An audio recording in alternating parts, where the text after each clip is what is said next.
A mí me toca presentaros las candidaturas de este año, junto con también a nuestro presentador invitado, Daniel Gascón, que es el que va a desvelar quién es el ganador de esta edición y entregar el premio. Y por último, nuestro presidente Ignacio Gomá pues cerrará el acto con su ya tradicional discurso invitando a colaborar con la Fundación. Creo que estaremos todos de acuerdo en que este año y medio la situación de nuestro Estado de Derecho y de nuestras instituciones se ha ido deteriorando, agravando una tendencia que ya venía de antes. En circunstancias tan extraordinarias como las que hemos vivido, no hemos sido capaces de alcanzar grandes acuerdos transversales, ni siquiera sobre las herramientas jurídicas más idóneas para luchar contra la pandemia. La gestión de la pandemia ha sido un instrumento más de la lucha partidista. Las declaraciones del estado de alarma no han sido convalidadas por el Tribunal Constitucional. Hemos visto cómo se ha limitado o suspendido la transparencia. Ha habido problemas graves de cogobernanza entre Estado y comunidades autónomas. No hemos tenido una evaluación de lo que ha ocurrido, por lo menos hasta el momento. Y tenemos además un escenario de polarización política que hace inviable en la práctica la exigencia de rendición de cuentas, en la medida que siempre tenemos argumentos para defender lo que hagan los nuestros, aunque si lo hacen los adversarios pensamos que son ataques intolerables a la democracia y al Estado de Derecho. Tenemos un doble rasero que es sencillamente insoportable. Son problemas que, como sabéis los que seguís a la Fundación desde hace tiempo, venimos denunciando, pero que cada vez nos parece que son más acuciantes y también más preocupantes a la luz de lo que está ocurriendo en otros países de la Unión Europea, en donde el populismo está avanzando para desmontar sistemáticamente los controles al poder y, en particular, el control que supone el Poder Judicial, siendo estos controles la esencia de las democracias liberales representativas. En España, por ejemplo, tenemos el espectáculo de la falta de renovación del Consejo General del Poder Judicial debido a una pugna política por controlar este órgano de gobierno de los jueces, pese a las repetidas advertencias que tenemos desde la Unión Europea para que despoliticemos la justicia. Estamos viendo también constantes ataques al Poder Judicial, lanzados incluso desde el propio Gobierno, cuando sus decisiones no son del gusto de los políticos de turno y, además, unidos a intentos de presentar a los jueces como un reducto del franquismo. Podemos hablar también de los problemas en la Fiscalía General del Estado, que tiene a su frente una exministra de Justicia del Gobierno. Y, por último, nos podemos referir al último episodio, el reparto partidista de las instituciones de contrapeso y de control del poder político, los famosos checks and balance, representados por el Tribunal de Cuentas o el Tribunal Constitucional, donde son candidatas personas que son más conocidas por su cercanía a los partidos políticos que por su labor y sus méritos profesionales.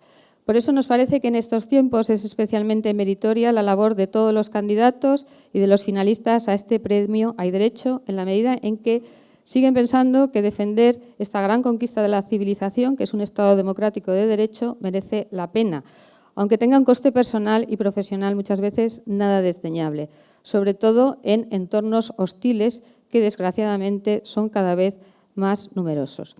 Además, son conscientes de la responsabilidad que tenemos o de la obligación que tenemos frente a las siguientes generaciones de preservar el Estado de Derecho que hemos recibido de las generaciones anteriores. En cuanto a los candidatos finalistas de esta sexta edición, recordemos brevemente que este año se presentaron 15 candidaturas, fueron sometidas a una votación pública desde el 1 de junio hasta el 15 de julio de 2021 y las 5 candidaturas más votadas son las finalistas, de entre las cuales se ha seleccionado la ganadora por un jurado que estuvo compuesto por 5 miembros del patronato de la Fundación y 5 personas procedentes de diferentes ámbitos de la sociedad civil, algunos de los cuales están con nosotros esta noche. Es indudable que todos nuestros finalistas son merecedores del premio, son personas y organizaciones que, como enseguida van a poder ver y escuchar, encarnan perfectamente los valores y los objetivos de la Fundación Hay Derecho. Y también los encarna nuestro presentador de esta noche, Daniel Gascón, editor de Letras Libres, una revista que defiende la crítica, la democracia y el pensamiento libre, como también lo hace él a través de sus artículos en distintos medios, de sus famosas viñetas satíricas en Twitter y también de su entrañable hipster Enrique Notibol, que si no lo han leído recomiendo mucho la lectura de los libros Un hipster en la España vacía y La muerte del hipster. Es todo un lujo tenerte aquí hoy con nosotros y también, por último, tenemos preparada una sorpresa en forma de un premio extraordinario para una persona muy especial. Hola, muy buenas tardes. Bueno, muchas gracias por la invitación. La verdad es que es un honor estar aquí porque me parece que esta fundación hace un trabajo que es muy admirable, ¿no? Y voy a decir un poco unas cosas, ¿no? por las que lo admiro. Y bueno, algunas de las razones por las que lo admiro me parece tan valioso. Primero, porque es algo que surge de la sociedad civil y trabaja para mejorar la calidad democrática de nuestro país, ¿no? Intenta, digamos, corregir vicios de muchos tipos de vicios y que a veces parece que están como muy enquistados, ¿no? Y entonces yo creo que nos recuerda todo el rato que la democracia liberal es procedimiento, nos recuerda también a veces la complejidad, lo importante que es tener una discusión razonada y cómo a veces también los matices y en otras ocasiones también lo obvio, ¿no? Porque a veces te pones a discutir y entras en el marco de la discusión y no te das cuenta de elementos esenciales que se están trastocando, ¿no? Porque más o menos lo aceptamos y eso creo que lo hace mucho esta asociación. Esta fundación. Otro elemento que me gusta mucho es la labor divulgativa, ¿no? Digamos, porque, por ejemplo, para gente como yo, que no hemos estudiado Derecho, pues hay muchas cosas que entiendes mejor gracias a textos que publican en el blog, a muchos, y eso yo creo que es una labor también pues muy importante, ¿no? Y luego también, claro, siempre hablamos, ¿no?, que en España las iniciativas nos quejamos de las iniciativas de sociedad civil que son poco numerosas y luego además lo que acaba pasando es como en el chiste de los meteorólogos del New Yorker, ¿no?, que es el de ahora vamos a decir el pronóstico del tiempo para los republicanos y luego el pronóstico del tiempo para los demócratas, ¿no? Entonces de repente cuando surge una cosa de sociedad civil inmediatamente es colonizada por los partidos, ¿no?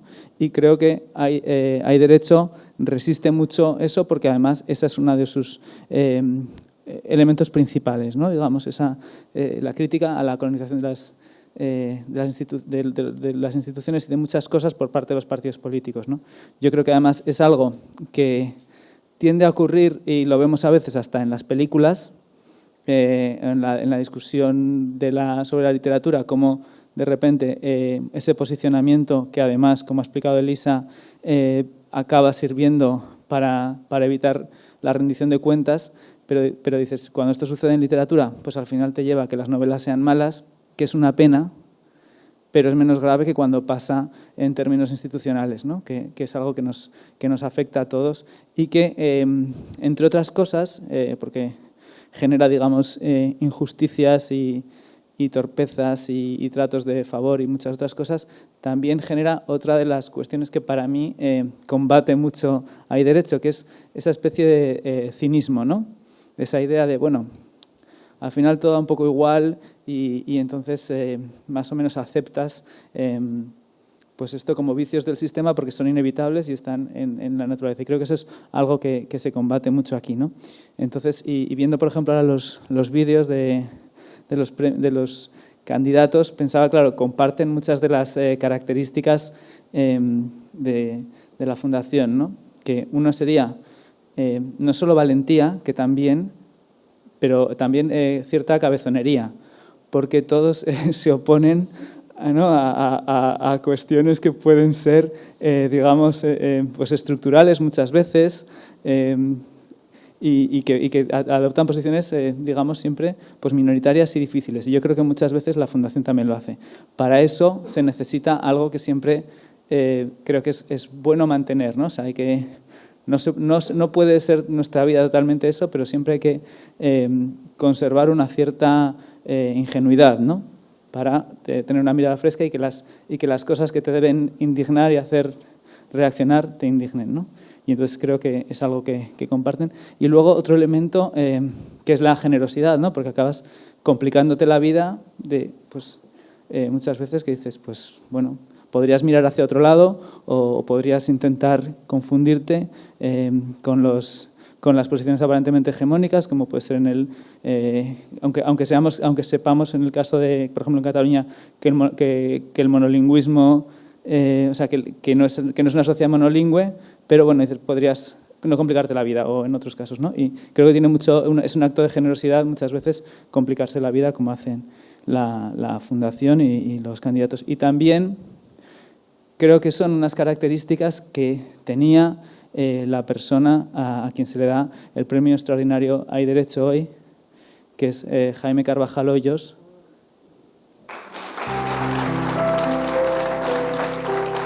Pues sube a recogerlo su esposa Sandra Falcó.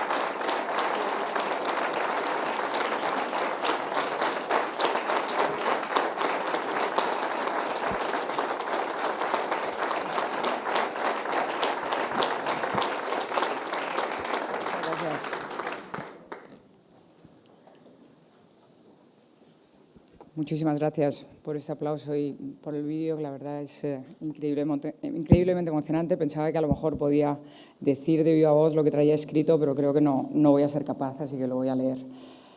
Pues, querido Ignacio, querido Elisa, queridos patronos y miembros del jurado de la Fundación, os agradezco de todo corazón en mi nombre, en el de Jaime e Isabel, que están aquí conmigo, los padres de Jaime, hoy, en el de mis hijas y de toda la familia, este reconocimiento a nuestro querido Jaime. Jaime, como sabéis, era un hombre de ciencias. Se licenció magna cum laude en físicas, nada menos que por la Universidad de Princeton, en Estados Unidos. Siempre contaba la increíble huella que eso le dejó. Durante su etapa de estudiante había nada menos que 5 premios Nobel dando clase. Su educación académica fue verdaderamente ejemplar.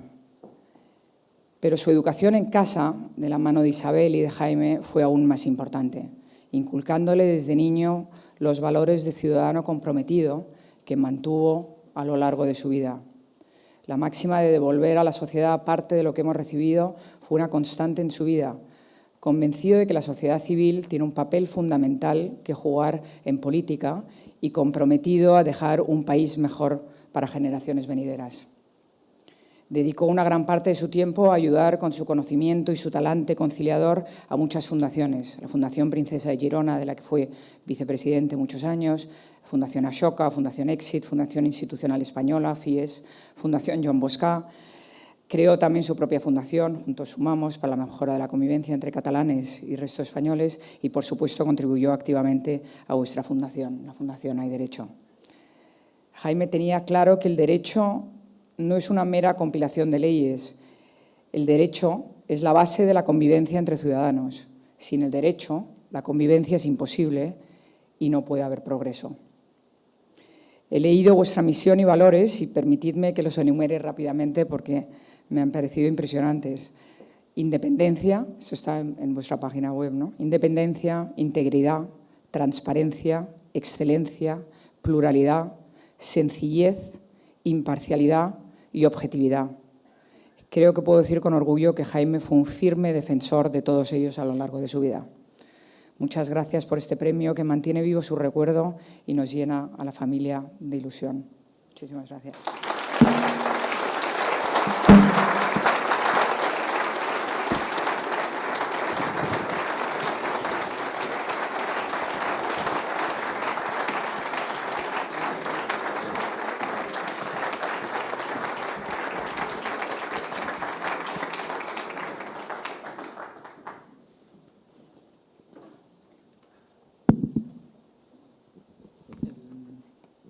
El otro día le decía a Elisa que quizá habría que hacer, ¿no?, unos Razzies, ¿no?, o unos Ig Nobel de Hay Derecho, ¿no?, que se podían llamar No hay derecho. Y pensaba, por ejemplo, en estos del Ig Nobel, este año ganaba uno uno de los mejores del año era alguien que había hecho un paper sobre obesidad y corrupción en países postsoviéticos. Pensaba, ¿no?, cómo podríamos ir ahí adoptando, incluso se podían buscar patrocinios, ¿no?, cinematográficos, ¿no?, pues como contra la presunción de inocencia, ¿no?, cuando un político o alguien la viola y llamarlo premio Hitchcock, ¿no?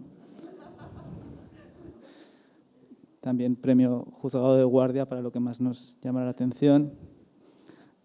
Aterriza como puedas, podría ser algún exministro reciente. Pero bueno, lo que me decía Elisa es que lo habían pensado, pero hay como demasiados candidatos, ¿no?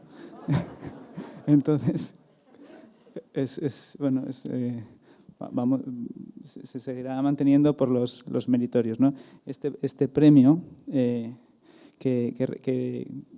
como dicen las bases, ¿no?, es un reconocimiento orientado a visibilizar y propagar la conducta de aquellos ciudadanos o entidades que hayan destacado por sus acciones en el fortalecimiento de las instituciones públicas y la defensa del Estado de Derecho.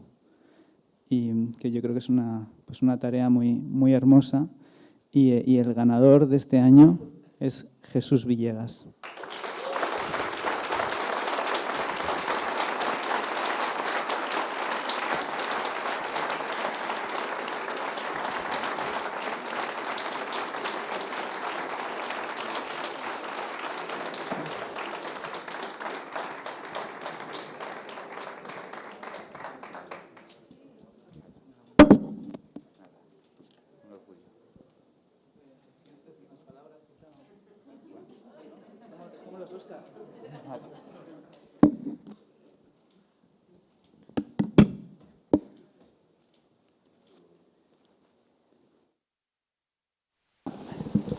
Saludos a todos y muchísimas gracias. Quizás mis palabras no estén a la altura de un acto como este. Es muy emocionante y yo creo que no me siento tan orgulloso de nada desde que me dieron ya hace unos años una medalla.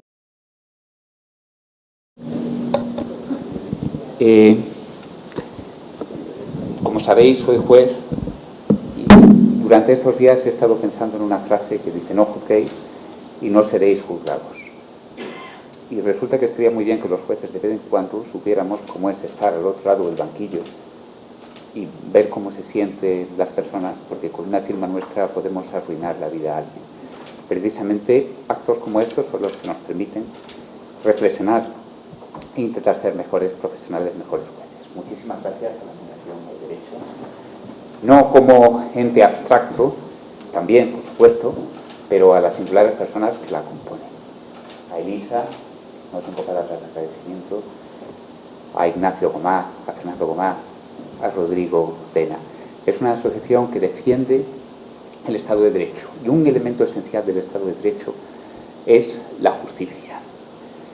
Nuestra justicia está enferma, ya lo sabéis, como decía el abogado Antonio García Noriega, pero hay algo bueno, que es que antes la enfermedad que tenía nuestra justicia, que es una enfermedad de politización, tenía un virus que lo habían inoculado pues unos oligarcas, unos políticos corruptos, unas personas interesadas, y no se podía hacer nada. Ahora la sociedad civil se está implicando cada vez más, gracias a iniciativas como las de la Fundación, y porque nos hallamos en un medio nuevo donde la tecnología, las redes sociales, la digitalización de la sociedad permite que ya no tengamos tanta necesidad de intermediarios para que se nos oiga.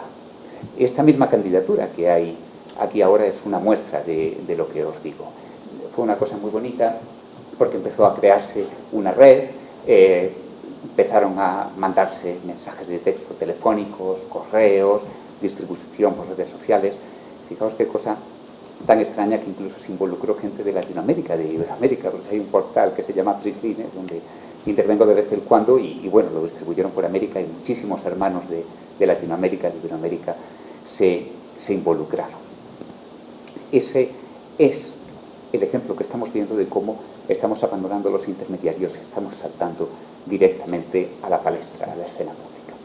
Pero claro, no se trata simplemente de quejarse, se trata de proponerse mejorar las cosas.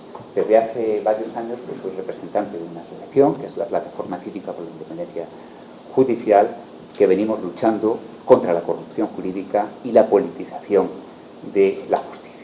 Y tenemos unas ideas muy sencillas. Si queremos luchar contra el paro, si queremos luchar contra la inflación, la delincuencia, pues ojalá tuviéramos una varita mágica. Pero para luchar contra la politización de la justicia y la corrupción jurídica no hace falta más que voluntad. Mirad, el gobierno del Poder Judicial ahora mismo está enteramente en manos de los políticos. Lo que pedimos es que el Consejo General del Poder Judicial, que es el máximo órgano rector de la judicatura española, esté elegido en parte por los políticos y en parte por los jueces, para conjurar dos vicios igual de malos: corporativismo y politización. Los jueces no queremos elegir a los jueces como se dice ahora, queremos simplemente que se cumplan las exigencias de Europa, que exigen exactamente esto que os estoy diciendo ahora. Y luego una circunstancia que quizás desconozcáis porque pertenece más al funcionamiento interno de la carrera judicial. Los jueces estamos llamados a defender la democracia, pero sin embargo no tenemos democracia interna. No hay ningún órgano que represente a los jueces en su totalidad. Y lo que sí hay son unas asociaciones judiciales que desempeñan una gran labor, pero que es la única manera de que se nos oiga. Entonces, si yo quiero que mi voz como juez se oiga, primero me tengo que afiliar a una asociación. No basta mi condición de persona, mi condición de juez, para que yo pueda ejercer mis derechos de representación. Lo que pedimos es una cosa muy sencilla, el principio revolucionario: un juez, un voto. Perdón, un hombre, un voto, se traduzca en un juez, un voto. Nada más que eso. Lo contrario, pues es un sistema medieval, corporativo, donde el valor del individuo no está por sí mismo, sino por el grupo al que pertenece. Y otra cosa por la que estamos luchando, que también es importantísima, es por una investigación criminal independiente. Ahora se habla de si se va a encomendar la averiguación de los delitos a los fiscales. Lo importante no es si investigan los jueces o los fiscales, sino que lo haga una autoridad independiente. Y cuando digo independiente no estoy hablando de autónoma, como se dice ahora.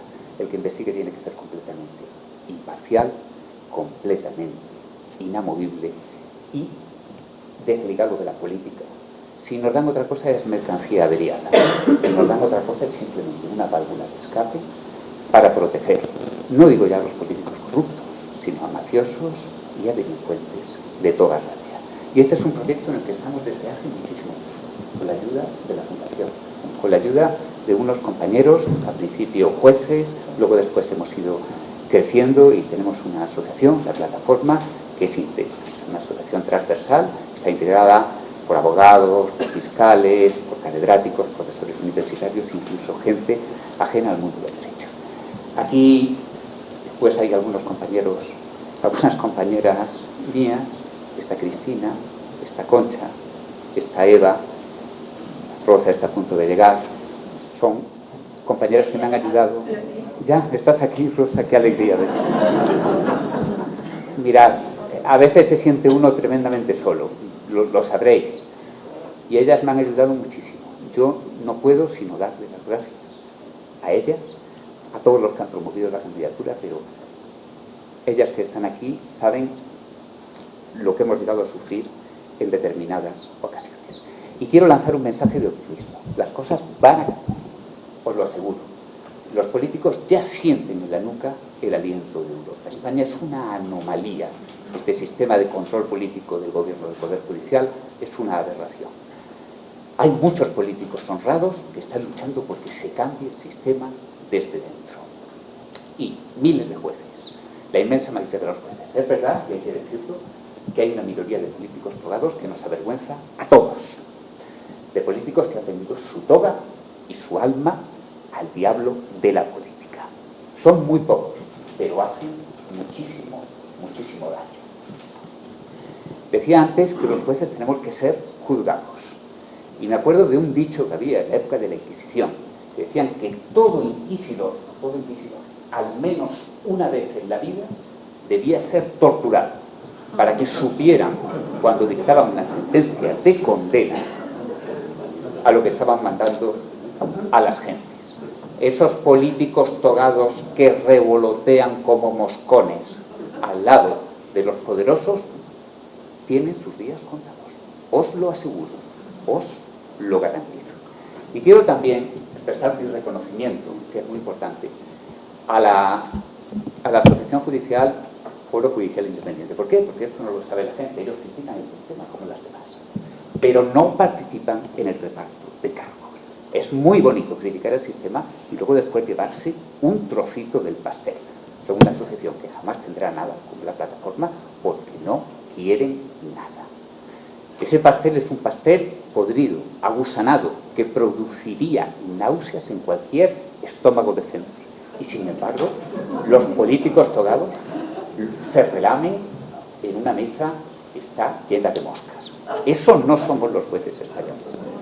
¿Qué pasará con el tiempo? Pues estos políticos serán algo olvidados. Acabarán en el asilo, todos. Tarde o temprano vamos a estar criando malvas, o estaremos en el Camposanto.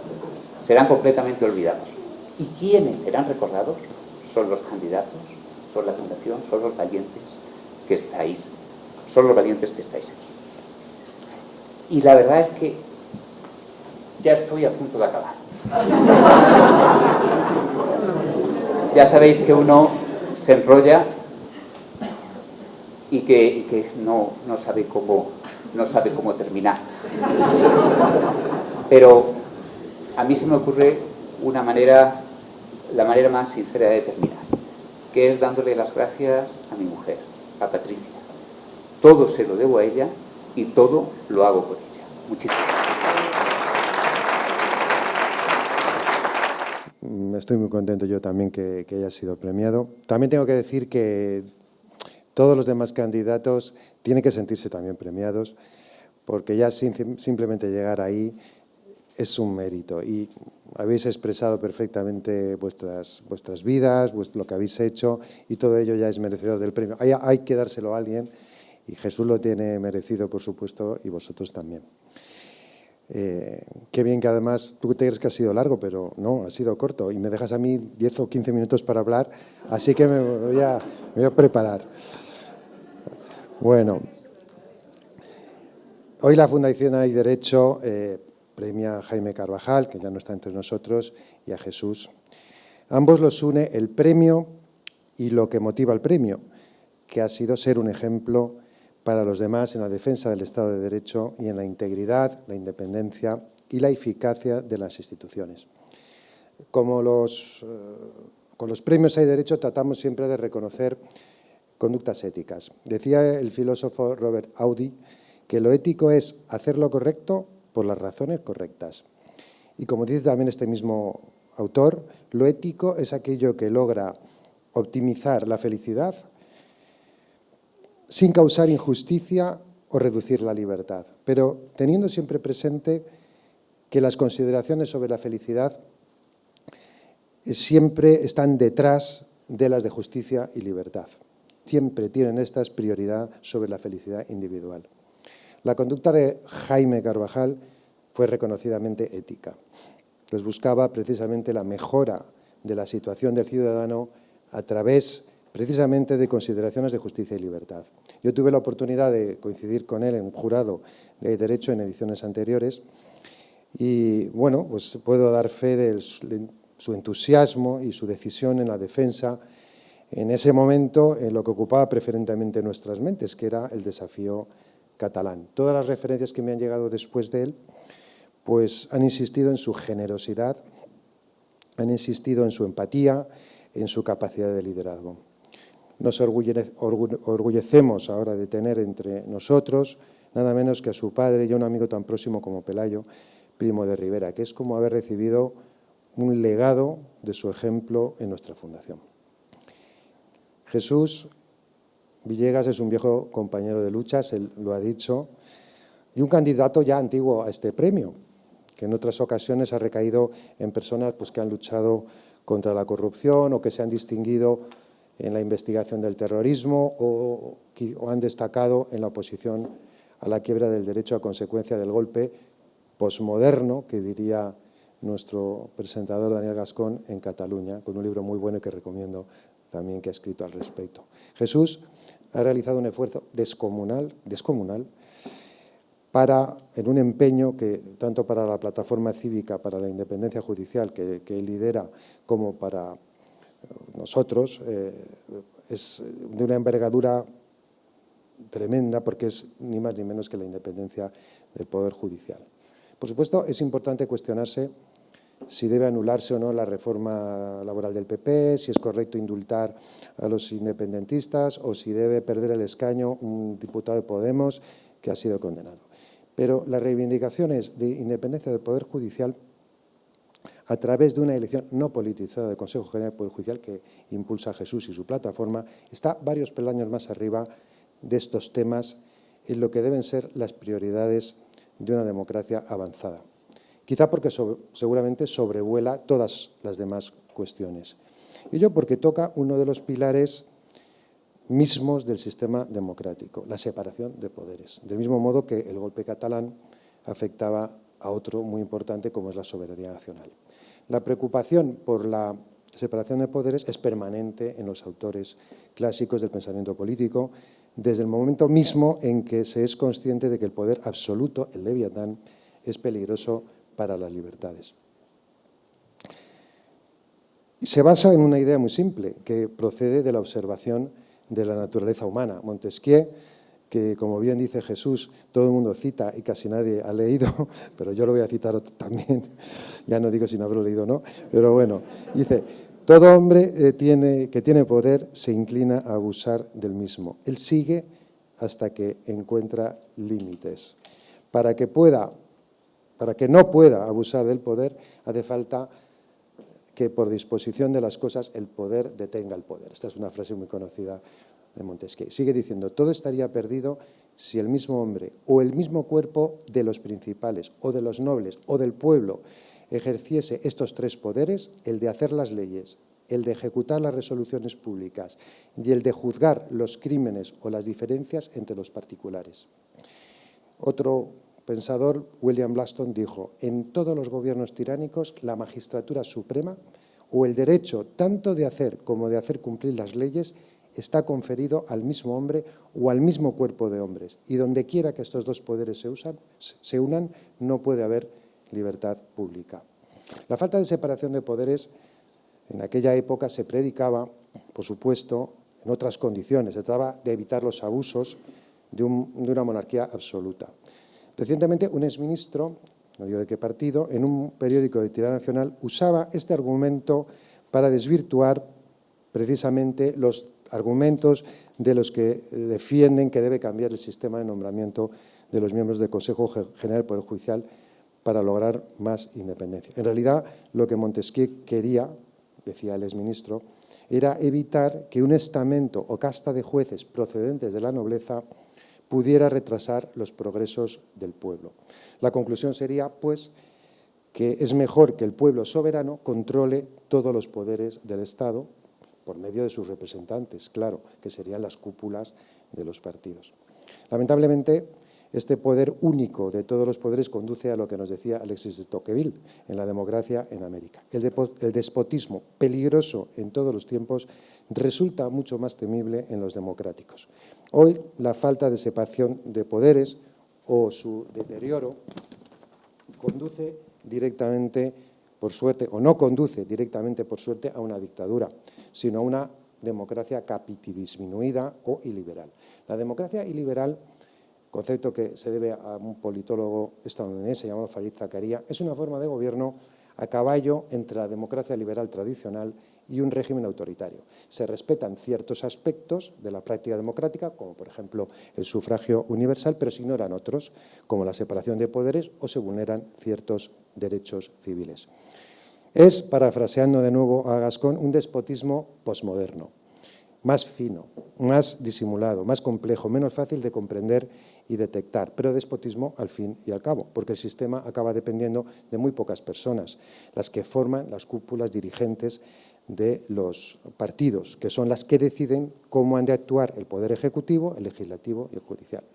Un iliberalismo líquido, porque las cúpulas cambian en función de las elecciones, sí, pero acaban pactando para repartirse los instrumentos del poder. La semana pasada, unas cuantas asociaciones, en las que estaba la de Jesús y Hay Derecho, estuvimos en un ministerio, digamos, hablando precisamente de estas cosas, ¿no?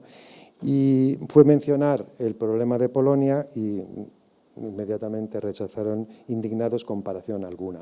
Sin embargo, como hemos publicado en el blog, su sistema de elección del Consejo General del Poder Judicial, el de Polonia, es exactamente igual que el nuestro y ambas son excepciones a la regla europea. Hoy Polonia, como saben, ha sido multada con 1 millón de euros diarios precisamente por esta cuestión.